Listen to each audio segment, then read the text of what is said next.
झाली आहे. पुढे अर्धा एक तास तरी रस्ता क्लिअर करायला लागेल. सीट बेल्ट लावत दामिनी सांगते. तशा गोदावरी तोंडावरच हात ठेवतात. अरे देवा, आता काय ग करायचं दामिनी? गोदावरी तिलाच प्रश्न विचारतात. आजोबांना हॉस्पिटलमध्ये घेऊन जायचं कोणत्याही परिस्थितीत. दामिनी गाडी स्टार्ट करते आणि बोलते आणि एक नजर मागच्या सीटवर टाकते. आजोबा डोळ्यांची उघडझाप करत असतात. वेदना असह्य झाल्या होत्या त्यांना. अगं पण कसं? गोदावरी बोलत असतात की दामिनी गाडीचा रिव्हर्स गिअर टाकत गाडी मागे घेते. हे असं? गाडी मागे घेत दामिनी बोलते. गोदावरी मात्र तिच्याकडे बघत विचार करू लागतात. ही काय आता रस्त्यातील माणसांना उडवती की काय? घाबरून तोंडातल्या तोंडात फुटफुटत त्या कधी दामिनीकडे तर कधी समोर असलेली गर्दी बघत होत्या. त्यांनी विचार केल्याप्रमाणे काहीच न करता दामिनी गाडी सरळ रस्त्याच्या बाजूने घेत रस्त्याला लागून असलेल्या मोकळ्या शेतात घालते. अगदी क्षणात दामिनीने ही कृती केली होती. गोदावरीला काही समजायच्या आत गाडी त्या शेतातून पुढे धावू लागली होती. गोदावरी रस्त्यावर जमलेली गर्दी सुद्धा गाडी चालवणाऱ्या दामिनीकडे डोळे फाडून बघत राहिले होते. दामिनी, अगं वेडी झाली आहेस का? समोर बघ, मोठा खड्डा आहे. आपली पण गाडी उलटी होईल. गाडी थांबव दामिनी, गाडी थांबव, मला भीती वाटतीये. गोदावरी बोलत असतात पण ऐकून घेईल ती दामिनी कसली? त्यांच्याकडे साफ दुर्लक्ष करून दामिनी उलट गाडीचा स्पीड थोडा वाढवतच चालली होती. आजोबांचं माहीत नाही, पण शेत आणि रस्त्याच्या मध्ये असलेला नाला जसजसा जवळ येत होता तसं गोदावरीला आपलाच हार्ट फेल होतो की काय असं वाटू लागलं होतं. मला नाला जवळ येतो तशी दामिनी एक मोठा श्वास घेऊन फ्रंट मिररमध्ये एक नजर आजोबाकडे बघते. ते पण छातीवर हात ठेवून डोळे बंद करून बसले होते. त्यांच्याकडे बघून दामिनी आता परत समोर बघते आणि गिअर चेंज करत गाडीचा स्पीड जो आहे तो अधिकच वाढवते. स्टेअरिंगवर हाताची पकड घट्ट करत ती देवाचं नाव घेते. गाडी रस्त्यावर लँड करण्यासाठी तयार होते. गाडी थांबवावं दामिनी, दामिनी, गोदावरी जोरात ओरडतात. सध्या त्यांना बंद डोळ्यांच्या मागे असं दिसत होतं जणू सगळे देव स्वर्गाच्या दारात उभे राहून त्यांचं स्वागत करत आहेत स्वर्गलोकात. दामिनीने आज बसल्या जागी त्यांना स्वर्गाचं दर्शन घडून आणलं होतं. खरंच खूप इंटरेस्टिंग ही स्टोरी आहे पहा प्रेक्षकांनो. तर पुढेही तुम्हाला ही स्टोरी नक्कीच आवडेल अशी माझी आशा आहे. तर आता ही जी दामिनी आहे ती गाडी रस्त्याला लागताच दामिनी परत एकदा आजोबांकडे बघते आणि एक नजर शेजारच्याच सीटवर बसलेल्या गोदावरीकडे पण बघते. तर गोदावरी घाबरून त्याचं सगळं अंग आखडून बसल्या होत्या सीटवर. अक्षरशः सगळेजण घाबरून गेले होते तो सीन बघून. आई, तुम्ही ठीक तर आहात ना? दामिनी तिला विचारते. रस्त्यावर गाडी पळवताच गोदावरीची चौकशी करू लागते. पण गोदावरी सध्या सदम्यात गेल्या होत्या आणि खरं तर हा जो काही पॅराग्राफ आहे ते ऐकून हसायलाच येते आणि तुम्हाला पण येईलच. फक्त नीट लक्ष देऊन ही स्टोरी ऐका. तर आता गोदावरी सध्या सदम्यात होत्या. काही ऐकण्याच्या आणि काही बोलण्याच्या मनस्थितीमध्येच नसतात त्या. सध्या राहिल्याच नव्हत्या. दामिनीचं म्हणजेच असं झालं होतं, चाबकाचे फटके पाठीत मारून एखाद्याला विचारायचं, जास्त दुखत तर नाही ना भावा? काय बोलावं राव या पोरीला. हायवेचा हॉस्पिटलपर्यंतचा 20 मिनिटांचा रस्ता दामिनीने अगदी 12 मिनिटात पार केला होता. हॉस्पिटलच्या गेटमधून गाडी आत घेत तिला थोडा हायसं वाटलं होतं. गाडी हॉस्पिटलच्या एंट्रन्स समोर उभी करून दामिनी गडबडीत गाडीतून खाली उतरते. हॉस्पिटलमधले बाकी लोक पण डोळे फाडून दामिनीकडे बघत होते. बाजूचा स्ट्रेचर ओढत दामिनी तिथे उभे असलेल्या डॉक्टरशी बोलू लागते. डॉक्टर, इमर्जन्सी केस आहे, बघा लवकर, ती मोठ्या आवाजात बोलते. तसे एवढा वेळ सगळे जे तिला बघून शॉकमध्ये होते सगळे डोळे फाडून दामिनीकडे बघत होते. त्याचनंतर झटका लागल्यासारखे भानावर येतात. अगदी डॉक्टरसुद्धा. वॉर्ड बॉय घ्या पटकन त्यांना आत. डॉक्टर पुढे येत 3-4 वॉर्ड बॉयना बोलवतात. मग ते सगळेजण मिळून आजोबांना स्ट्रेचरवर झोपवतात आणि हात घेऊन हातात जाऊ लागतात. आई, चला, पोहोचलो आहे आपण हॉस्पिटलमध्ये. दामिनी गोदावरीला बोलतच त्यांचा हात धरून त्यांना आत घेऊन जाऊ लागते. गोदावरी अगदी यंत्रवतीच्या मागे चालत होत्या. दामिनी गोदावरीवरील तिथेच बाकड्यावर बसवते आणि ती पण त्यांचा हात हातात घेऊन तिथेच बसून राहते. एक 10-15 मिनिटांनी एक नर्स येऊन दामिनीला ॲडमिट फॉर्म भरायला सांगते. तशी दामिनी गोदावरीचा हात सोडून त्या नर्सबरोबर निघून जाते. गोदावरी मात्र अजून पण त्या सदम्याच होत्या.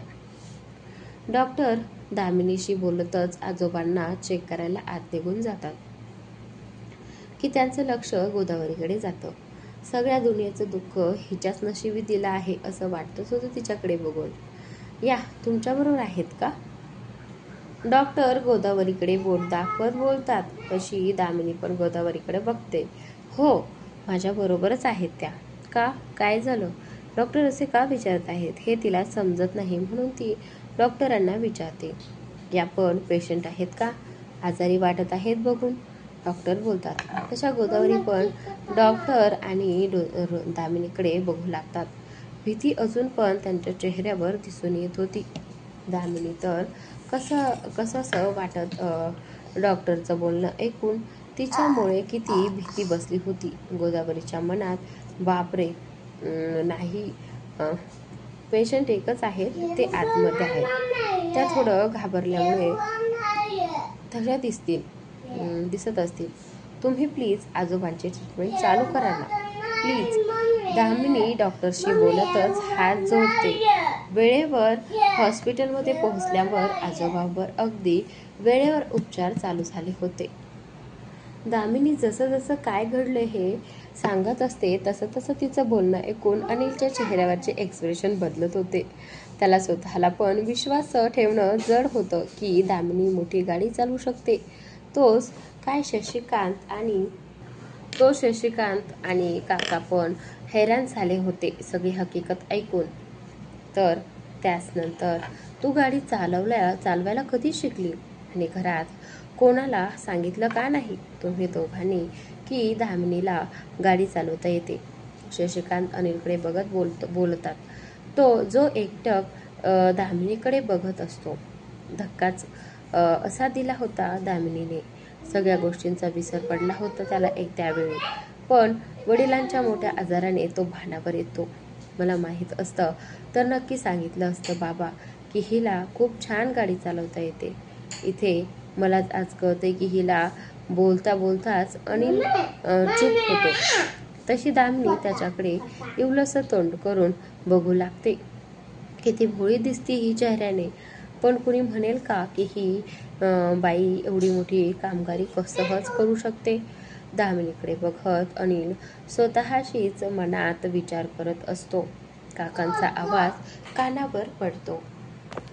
तू हिला गाडी चालवायला शिकवली नाही तर हिला एवढी मोठी गाडी चालवता कशी येते?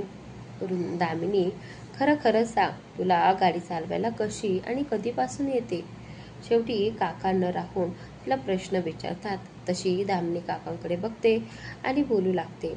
लग्नाआधी बाबा मला त्यांच्याबरोबर रानात घेऊन जायचे. मला कधीच त्यांनी घरी एकटीला सोडलं नव्हतं.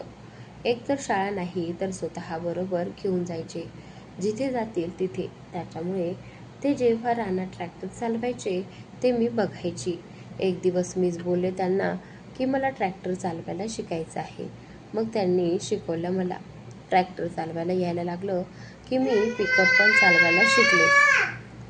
तर मग बाबा आणि मी सकाळी उठून इथे मंडईत जायचो तरकारी घेऊन. बाबा बाजूला बसायचे आणि मी पिकअप चालवायची. दामिनी तिला गाडी चालवायला कशी येते हे सांगते खरं, पण तिचं बोलणं ऐकून बाकी सगळे हक्काबक्का होऊन गेले होते. तिने सांगितलं असं काही होतं की ते सगळे त्याच्यावर अविश्वास पण दाखवू शकत नव्हते आणि लवकर विश्वास ठेवणं पण जड जात होतं त्यांना. ऐनवेळी तिने दाखवलेली डेअरिंग बघून सगळे एवढे हादरले होते की आता काही गोष्टी पचवणं त्यांना शक्यच नव्हतं. अनिल गोदावरीजवळ खाली गुडघ्यावर बसून दामिनी जे सांगत होती ते ऐकत होता. तिचं सांगून होतं तसा तो तिच्याकडे बघत हळूहळू उठून उभा राहतो. रस्ता ब्लॉक होता म्हणून तू गाडी रानात घातलीस आणि परत शेताच्या बांधावरून गाडी रस्त्यावर पण काढलीस. शॉक बसला होता अनिलला दामिनीने जो कारनामा केला होता तो बघून. त्या शॉकमध्येच तो तिला विचारू लागतो. यावर दामिनी बारीक तोंड करून फक्त खालीवर मान हलवते. अनिल तर 2 पावलं मागे सरतो दामिनीपासून.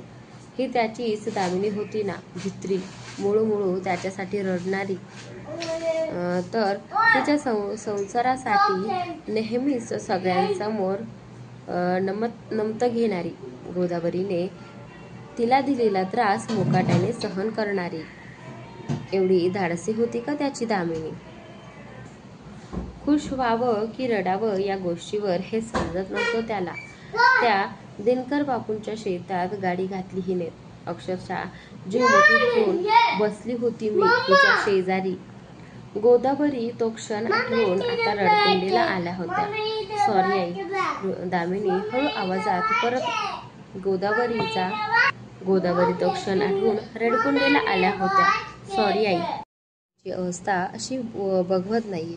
अशा अजून कोणत्या आणि किती गोष्टी आहेत तुझ्याबद्दल दामिनी ज्या मला माहीत नाहीयेत. शॉक बसला होता आज अनिलला दामिनीला असं बघून. तर अविश्वासाने तो तिच्याकडे बघत उभा होता. तोच काय, काका, शशिकांत आणि जास्त करून गोदावरी, ज्या अजून पण काहीशा दरम्यान इथे होत्या, पण त्या एकटक अविश्वासाने दामिनीकडे बघत होत्या. की अजून काही असेल आत्ताच सांग बाई, कारण ती देत असलेले धक्के यांना सहन होण्यासारखे नव्हेत, जसं की आजचा धक्का. तर दामिनी नजर झुकवून बसली होती. काय आणि कसं रिॲक्ट करावं हेच तिला समजत नव्हतं. भीती वाटत होती की सगळ्यांनी, खास करून अनिलने आपल्याला चुकीचं समजलं तर, म्हणून शांत बसली होती बिचारी. आणि बाकी सगळे तिच्याकडे एकटक लावून बघत बसले होते. त्यामुळे ती जास्त घाबरून गेली होती. दुसरं काहीच नाहीये, एवढंच आहे. काही वेळाने दामिनी अनिलकडे बघत बोलते. चेहरा तर असा मासूम होता की तिचा बास.